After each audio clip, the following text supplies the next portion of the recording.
Nicolás para sus seguidores dice que sí, es el elegido.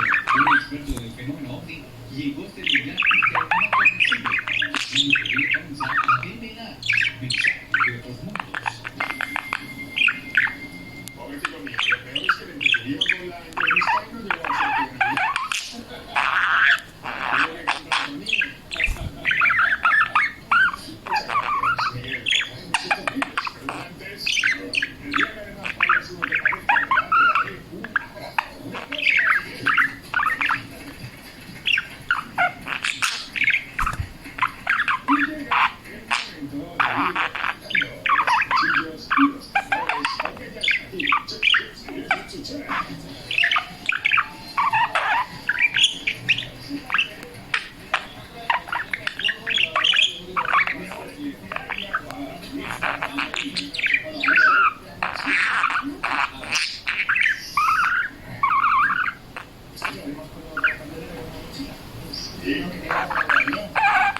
Sí.